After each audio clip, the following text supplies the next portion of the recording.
What's up, everybody? So, first video, car video I'm making on YouTube. I guess it might be a series of many more to come.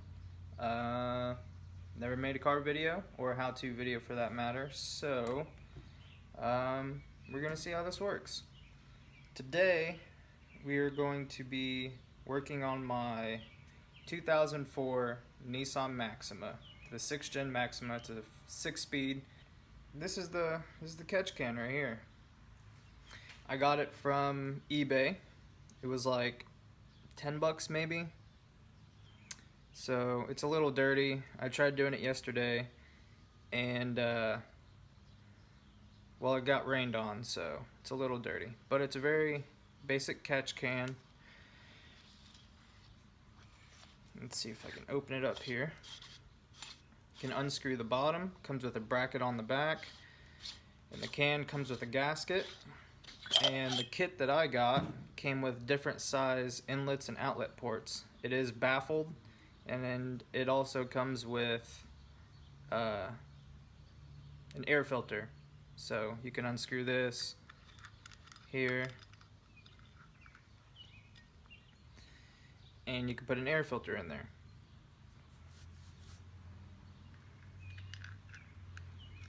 If you want a vent to atmosphere kind of loop, but I'm going to have a closed loop.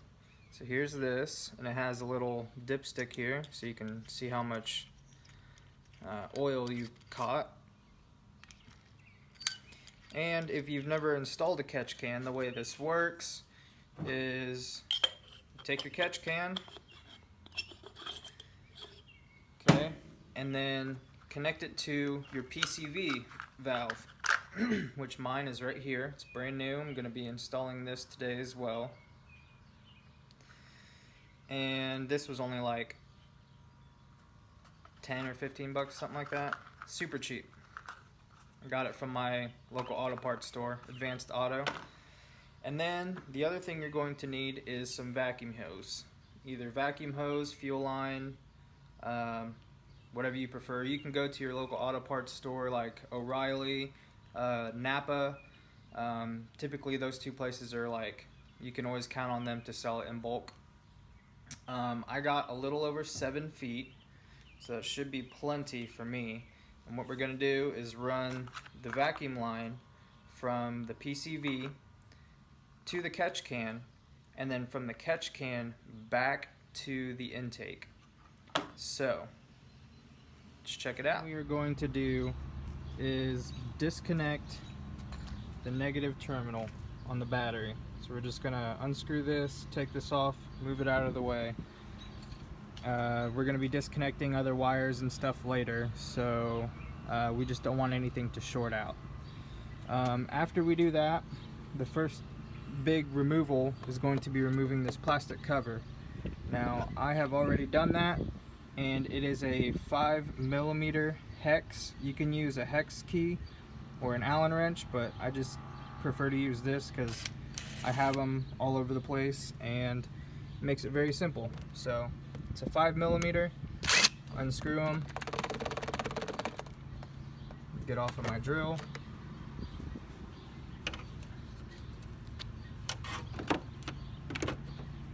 Anyways, so 5mm,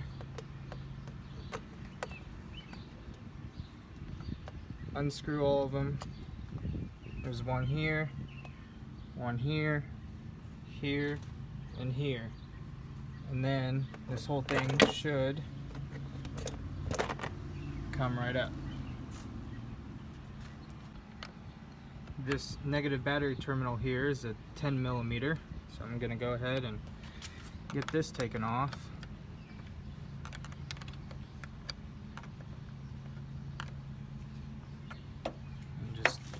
Kind of tuck it out of the way.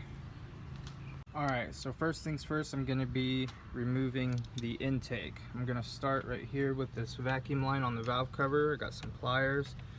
Just going to squeeze it, pull it back, and set these down somewhere. And just kind of twist and then pull. Cool, that's disconnected. Next is the mass airflow sensor. I'm going to push down on the tab and pull that. Next I'm going to grab a flathead and I am going to loosen this. Switch hands here, it's hard to do one-handed.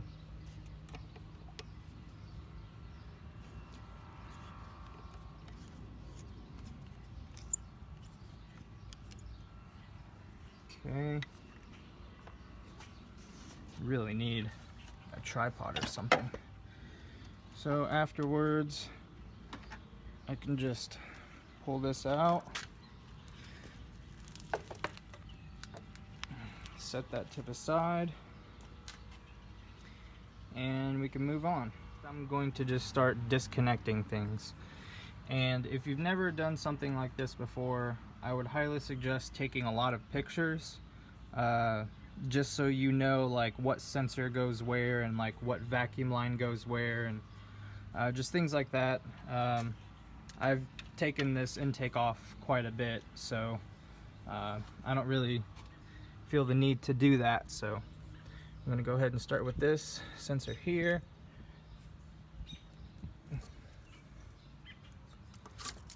Get that pulled off. Next I have my 10mm here, and I'm just going to start breaking all of these loose. So get that one.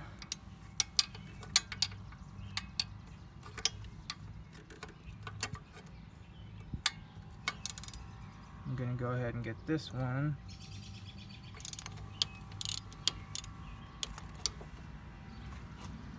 Get the bias solenoid. And for now, that's all the 10mm. And then I'm just going to go ahead and back them off by hand. Okay, after those 10mm bolts are loosened and taken off, I always put the bolts back in the holes if I can, just so I don't lose them and drop them, and I also don't forget. So next I'm going to go ahead and get this bias canister off.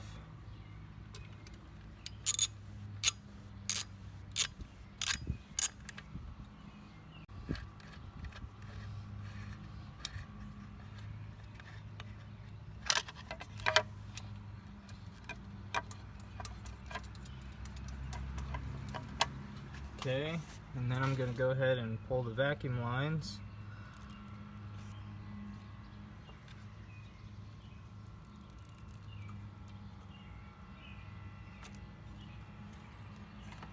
Alright, and then I'm just going to flip this out of the way.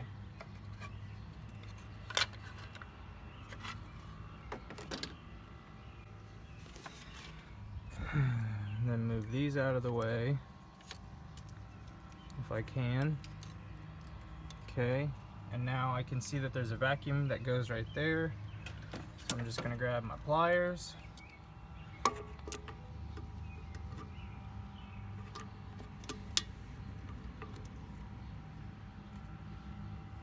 Pull that back.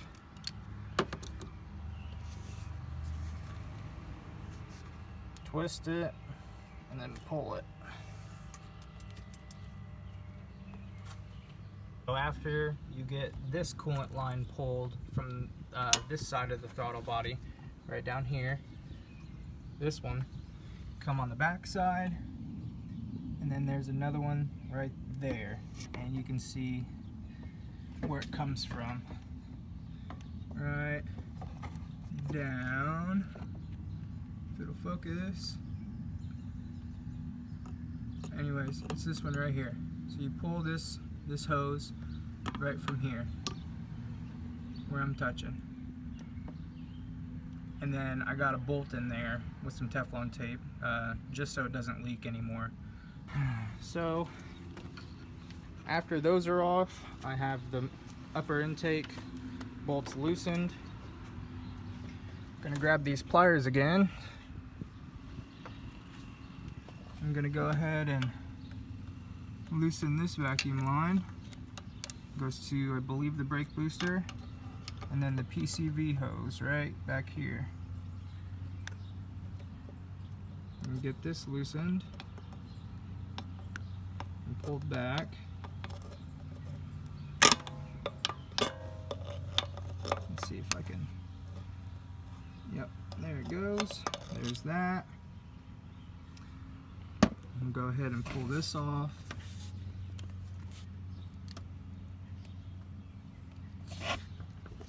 Switch hands.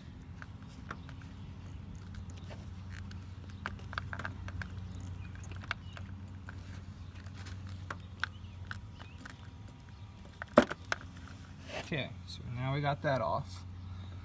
And again, I believe if you still have that bracket on back here for the power steering line, I believe this is a 12mm bolt. So now, I believe there's also a bracket that holds the upper intake in the back. I just gotta find it. It's somewhere back here.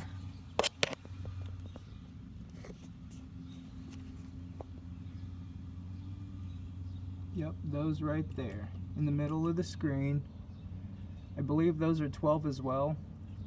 I have a ratcheting wrench that I stick on there, and then I back them out by hand just so I don't drop them, and if I drop them I have a little magnet. But after those are disconnected, we just have the 12mm bolts for the upper intake, and then the EGR valve port right here. So again, those are 12mm.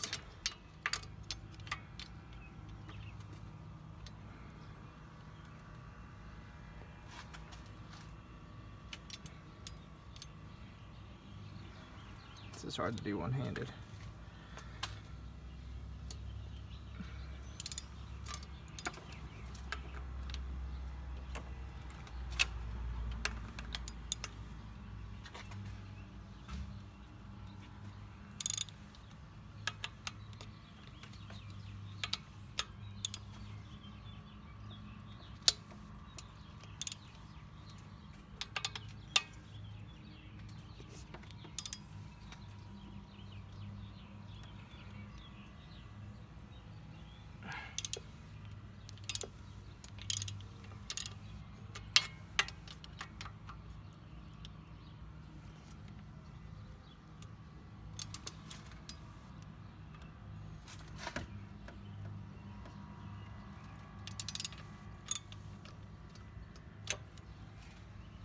And since I'm over here, I'm going to go ahead and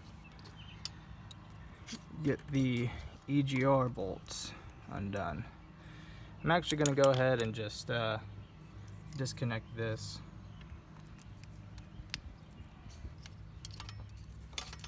Now we can flop that out of the way, and flip this out of the way.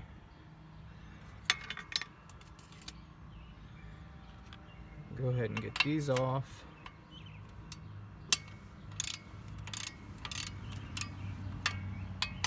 And again, taking these studs out, man, really makes it a lot easier to line up. So with those studs in there, you gotta yank this back, and you gotta try and line up the holes with this, and it's just a big pain. So here we have a nut, a lock washer, and then a spacing washer. So just take note of where the orientation is for yours. I'm gonna go ahead and get these removed, and then I'll be back. Get those two off, and then after those two come off, the EGR comes off. These two nuts here and back here, and then these three bolts, and then the intake can come up. Okay, so I got the two bolts off of the intake in the back that were back behind here. I got the nuts and washers off of the EGR valve port, and then I got the nut off here. I got the three bolts off. I got the nut off here, and now what I'm going to do is I'm going to unscrew all the studs. So this one, this stud, and this stud here. It just makes it a lot easier to remove everything and put it all back together. This is the socket is an E8 Torx bit, so we're just gonna stick it on and we'll crack them loose.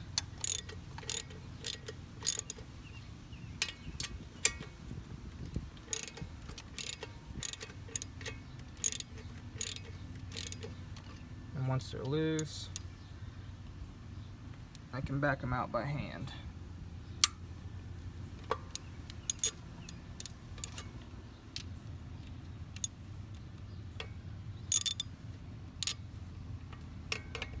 Alright, so I'm gonna get these removed and I'll be right back.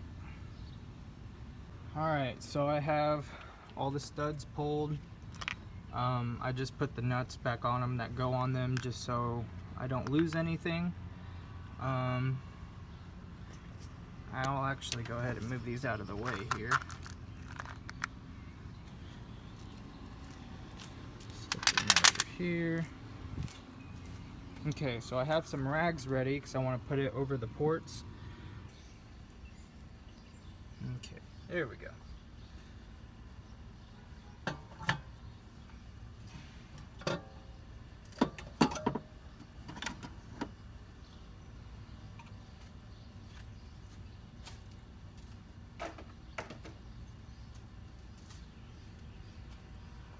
Okay, so now I'm going to go ahead and remove this gasket here, wipe it down. So now I'm just going to take this rag,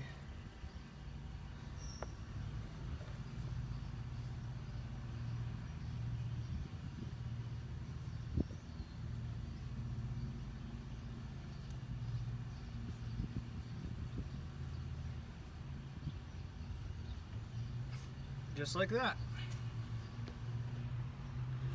So now from here you can do a multitude of things like replace your spark plugs and your coils, and in this case we are going to be working on replacing this PCV valve right here and putting a catch can in. So I'm going to go ahead and take this hose off of the PCV and remove the PCV, put the new PCV in, and from there it'll be figuring out where to mount this oil catch can. So I'll be back. I got the hose off right here. I had to use a crescent wrench or an adjustable wrench right here because I don't have a big enough wrench for this. But so I had to turn it to where I could get the clamp accessible, and then I used pliers to undo the clamp. And now I am getting this off of here.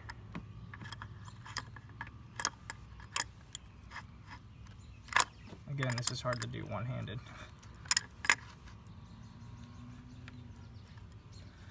Trying to get it to where I can use my fingers.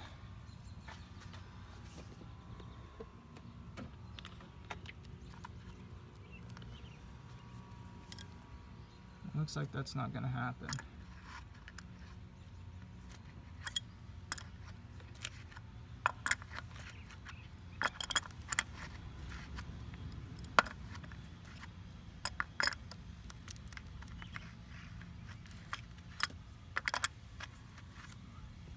And I think it's about to rain, so that's not good.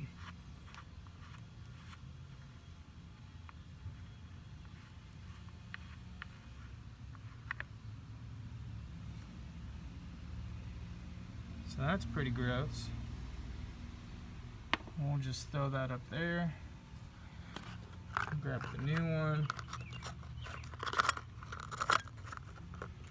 Nice and new. It's got an O-ring gasket here. Looks good to me. And we don't want to tighten it too much because it is plastic. You get the point. Alright guys, it's been about 40 minutes. So I as you can see, I temporarily put things in their areas, like the cold air intake and the upper intake, just so I can see the space that I have to work with. Nothing's bolted in or anything like that. I got the new PCV in, that's buttoned in and tight. So other than removing everything, the hardest part of this job has got to be finding where the heck to mount the catch can. And I've done some little replacements and mods and stuff, like for instance this Nisformance stainless steel braided clutch line. It's one piece that goes from the master cylinder all the way down to the slave cylinder, and I had some leftover brackets, and so I found me a piece of aluminum, and I drilled some holes in it and I bent it up for a bracket, and all I have, this is where I decided to mount it. I'm gonna drill another hole, I'm gonna cut the excess off, you know, clean it up, make it look a little pretty. But I think I found the location. It looks nice where it's at. You can kind of see it pretty decently. It's accessible. I really wanted to have it somewhere in this area, but it's a pretty big can and I wanted it to be accessible, but I also didn't want it clinking up against anything. So yeah, so I'm gonna go ahead and get it cleaned up and drill a new hole, and yeah. So here's the catch can. So if I unscrew this bottom part here, I also put some anti-seize on there since it's aluminum. I didn't want it getting super hot and expanding and seizing up. So I got some steel wool down there just to act like a filter and for the oil to catch onto something. And then what I thought was pretty cool was this little guy right here. Right here. You can unscrew this. And again, this is the baffled one. So I'm gonna make this here my oil inlet, and then this my outlet, because that plug right here is where an air filter would go. So I'm assuming that's where the outlet or the air out would be going. But this is pretty cool right here, that's screwed into it. You can unscrew this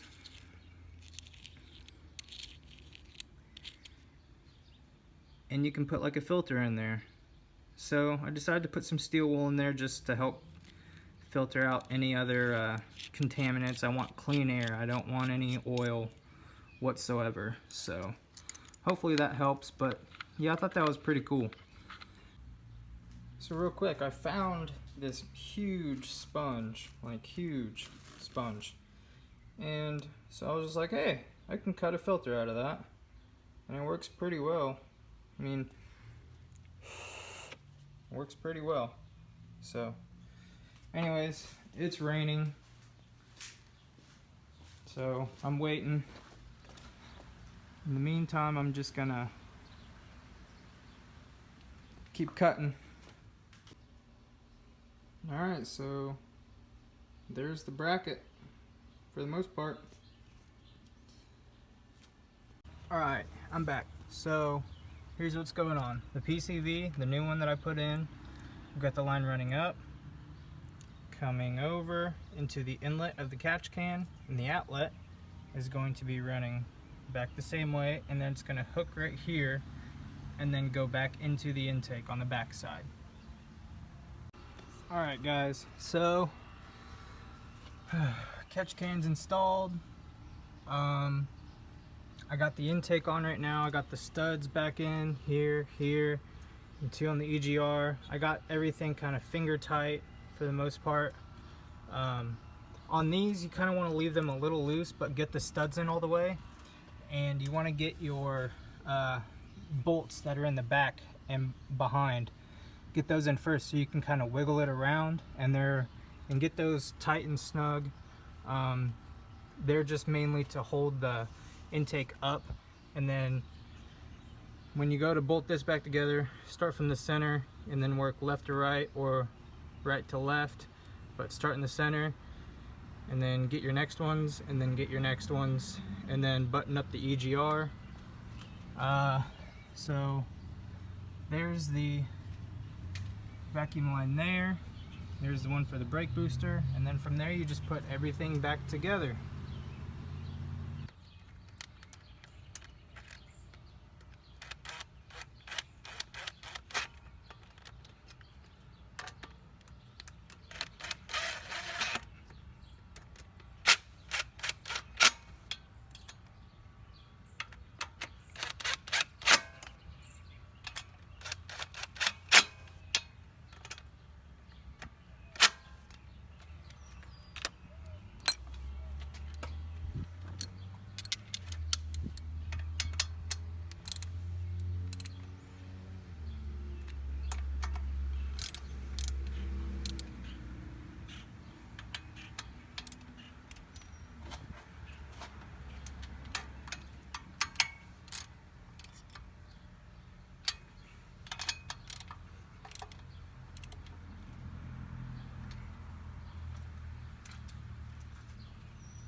Okay, next I'm going to go ahead and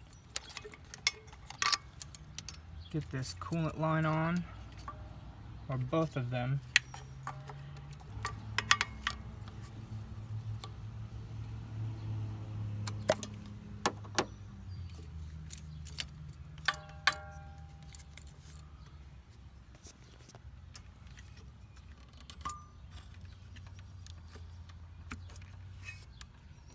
That one on, get the clamp pushed back up. Goes my drill. And then don't forget, where's that? Don't forget that one right here. Right there in the top center of the screen. This one here.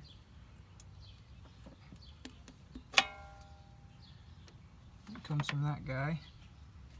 And then you just start plugging stuff back in. Alright guys, it's all done. I got the intake back on, mass airflow plug back in. I got thaw positioning sensor back in. This vacuum line right here for the evap service vacuum area. Has to be. Coolant lines are back in. This is all buttoned in, bias is hooked back in. I got the brake booster back on, new PCV. If you guys want to, or anyways, if you guys want these green connectors right here supposed to go onto these, I just leave them off because I don't like taking them off and then putting them back on, back and so forth. And then same thing with the high pressure line, just make sure you put that bracket or bolt the bracket back on for it. Again, I just leave it off. And that's a brand new hose, so I'm not gonna fiddle with it. Battery's connected, vacuum lines are back on, and there's the new catch can right there. So the last thing to do is to just put the cover back on, and that will be it. So, thanks for watching the video. I hope this really helped you guys out. I would say in total, this probably took me about 2.5 hours. Again, the longest part of this entire job is figuring out where to mount your catch can, because you can mount it all over the place, and different people have different setups. And you know, if you plan on turboing it or putting a turbo in, you know, all of this needs to be kind of relocated, so you know, who knows, maybe that might get moved, but for some people this spot will work for them. It only worked for me because I removed the old clutch line, the hard line, and put in that Nisformance stated steel braided clutch line. So I had that old bracket there and it just happened to work for me. Again, I hope this helped some of you out. If you liked the video and this video did help you out, please like the video, smash that like button, subscribe. If you have any questions and comments, post them down below. If you guys have any requests, I know a fairly decent amount on the 5th gen Maxima, so that's, I believe, 95 to 2000. The 5.5, which is the VQ35, the same motor as this, but the same body as the 5th gen. And then for the 6th gen Maxima, if you guys have any questions about those, how-to videos, recommendations, need help with, shoot me a message. You can also get on to Facebook, check me out on there, or you guys should definitely check out the my 6th gen page on Facebook. A lot of helpful people on there, willing to help you out with issues and things like that. So again, smash that like button, subscribe if you'd like, comment any other how-to videos. Thanks, guys.